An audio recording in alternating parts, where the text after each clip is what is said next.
छोटी छोटी खुशियाँ हो जीने का सहारा बनती हैं। इच्छाओं का क्या है, वो तो पल पल बदलती हैं।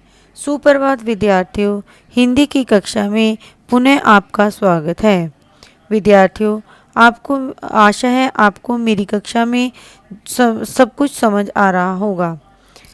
विद्यार्थियों, इस वर्ष नवम कक्षा में स्लोगन लेखन कौशल में आपके पाठ्यक्रम में नवीन अध्याय सम्मिलित किया गया है।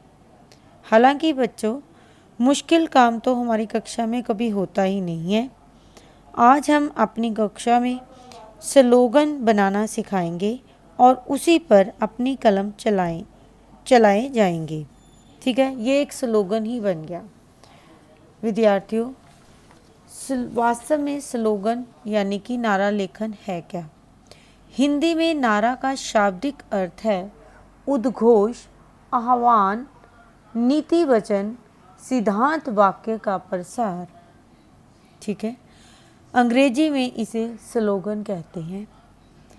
संस्कृत में आघोष या समाघोष के नाम से इसे जाना जाता है। विद्यार्थियों, नारा हमेशा पुल्लिंग और संज्ञा का रूप होता है।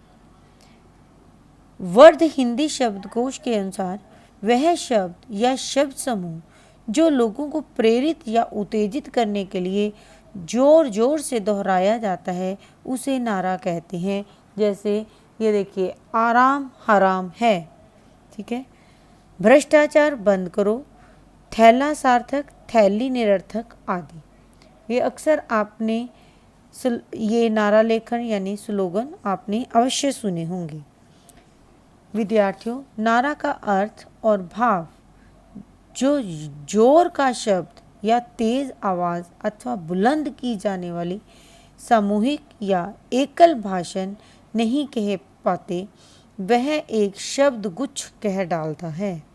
हम अक्सर भूल जाते हैं या भूल नहीं सकते हम कभी भी कि अपने स्वतंत्रता आंदोलन को जिसमें नारों का महत्व रहा है। आपको विद्यार्थियों याद होगा 1942 ईस्वी में महात्मा गांधी जी का सत्याग्रह आंदोलन चलाया गया। उस समय बहुत से नारों ने देश को आज़ाद कराने में विशेष योगदान दिया। जैसे सुभाष चंद्र बोस ने कहा, तुम मुझे खून दो, मैं तुम्हें आज़ादी दूंगा। महात्मा गांधी जी ने कहा, करो या मरो। लोकमान्य गंगाधर तिलक ने नारा दिया था, स्वतंत्रता हमारा जन्मसिद्ध अधिकार है। समय समय पर सामाजिक परिस्थितियों के अनुसार नारे जो हैं गढ़ लिए जाते हैं। प्रत्येक व्यक्ति आराम का जीवन जीना चाहता है। उत्तरोत्तर बढ़ने की चाह किसे नहीं होती, यानी आगे बढ़ने की चाह किसे नहीं है। विद्यार्थियों, आपके मन में भी आगे बढ़ने की इच्छा होगी। समाज में हर तरह के प्राणी होते हैं, हर तरह का अवरोध आगे आ जाता है, चाहे वो राजनीतिक हो, चाहे वो सामाजिक हो। धार्मिक तथा आर्थिक अड़चनें व्यक्ति की संवेदनाओं और आकांक्षाओं के मार्ग में व्यवधान उत्पन्न कर देती है, यानी कि रुकावटें पैदा कर देती हैं। तब वह उनके विरोध या समर्थन में अपनी वाणी को यानी आवाज़ को बुलंद करता है। अपने भावों को दूसरों तक प्रभावशाली ढंग से पहुंचाने के लिए संक्षिप्त और सुगठित शब्दों को लघु वाक्यों में पिरोया जाता है। यह शब्द गुच्छ संक्षिप्त वाक्य ऐसे होते हैं जिनसे सुनने वाला बहुत ही आकर्षित होता है और विरोधी जो लोग होते हैं वो सतर्क हो जाते हैं। इसे ही नारा या स्लोगन कहा जाता है। विद्यार्थियों, नारा धार रहित हथियार कहा जाता है। इसका जनमानस पर सीधा प्रभाव पड़ता है। ये तुरंत ही प्रचलन में आ जाते हैं। नारे शब्द मात्र ही नहीं होते, इनका संबंध देशकाल परिस्थितियों से भी होता है। आवश्यकता आविष्कार की जननी है, इसी से ही नारों का जन्म होता है। नारों में शब्द शक्ति काम करती है। शब्द मानो अस्त्र शस्त्र हो जाते हैं जो व्यक्ति की सोच पर प्रहार करते हैं। शब्दों का सही ढंग से इस्तेमाल किया जाए तो उनकी शक्ति परमाणु बम से बढ़कर हो जाती है। इसीलिए तो जनमानस में नवीन चेतना का सृजन करने में नारे हमेशा सहायक होते हैं। वास्तव में विद्यार्थियों, ये कहा जा सकता है कि नारा एक ऐसी प्रविधि है जिसमें किसी सूक्ष्म सिद्धांत अथवा तथ्य को अत्यंत सहज बोधगम्य बनाकर आमंजन से उसको तुरंत जोड़ दिया जाता है।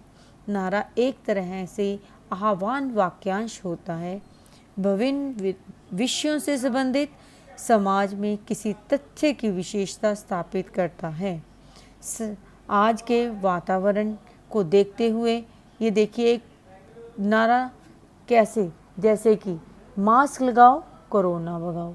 आज आप सब विद्यार्थी अच्छी तरह से जानते हैं कि हमारे सारे देश में कोरोना की महामारी फैली हुई है। इस प्रकार हम इस तरह से ये नारा बहुत आसानी से बना सकते हैं, मास्क लगाओ कोरोना भगाओ। विद्यार्थियों, ये तो मैंने आपको नारा लेखन के बारे में जानकारी दी। अभी मैं आपको नारा लेखन की कौन कौन सी विशेषताएं होनी चाहिए उसके बारे में जानकारी दे रही हूँ। विद्यार्थियों, स्लोगन यानी नारा लेखन के लिए कौन कौन सी विशेषताओं पर ध्यान देना आवश्यक है। सबसे प्रथम, नारा जो है संक्षिप्त होना चाहिए।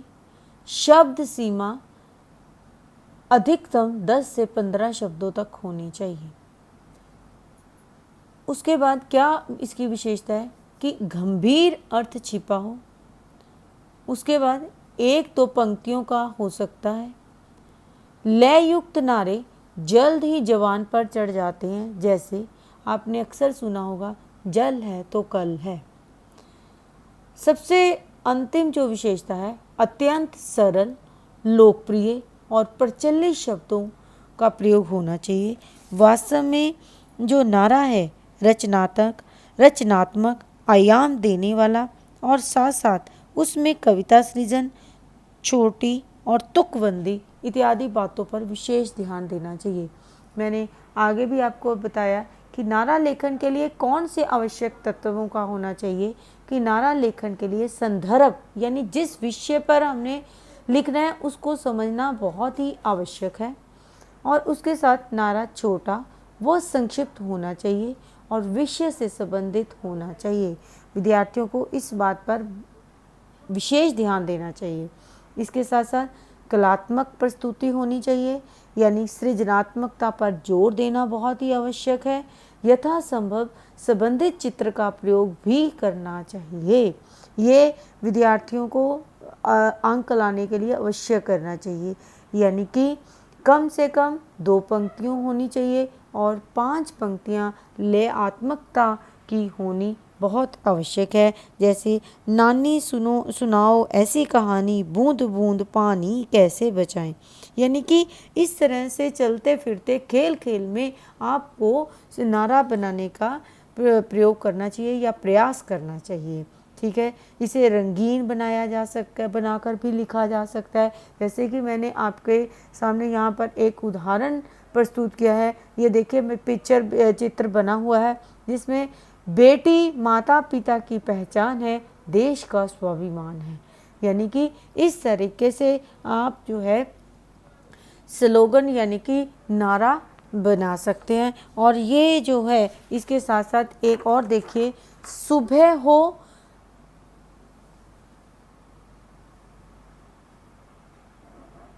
सुबह हो या शाम कीजिए योग, आपके निकट न आए कभी रोग। विद्यार्थियों, इस तरीके से हम अपने जो आपके पाठ्यक्रम में नवीनतम जो अध्याय सम्मिलित किया गया है नारा लेखन, इसको हम अच्छे तरीके से लिखकर और इसमें कम से कम शब्दों का प्रयोग करके और इसे कलात्मकता रंगीन शब्दों के द्वारा इसे और अच्छा बना सकते हैं। इसमें कई तरीके से आपको उदाहरण आ सकते हैं, जैसे आपने अक्सर सुने होंगे, जैसे कि सब दानों में प्रधान नेत्रदान महादान। यानी कि इस तरीके से आपको अपने नारे बनाने हैं। और ये जो आज मैंने आपको नारा लेखन के बारे में जानकारी दी। जैसे कि मैंने पहले आपको उदाहरण भी समझाया था, मास्क बनाओ कोरोना भगाओ। यानी कि इस तरीके से आपने नारा लेखन को बनाना और सीखना है। विद्यार्थियों, आशा है आपको ये जो नारा लेखन के बारे में मैंने जानकारी दी है ये आपको अच्छी तरह से समझ में आ गई होगी। घर रहें, सुरक्षित रहें। धन्यवाद।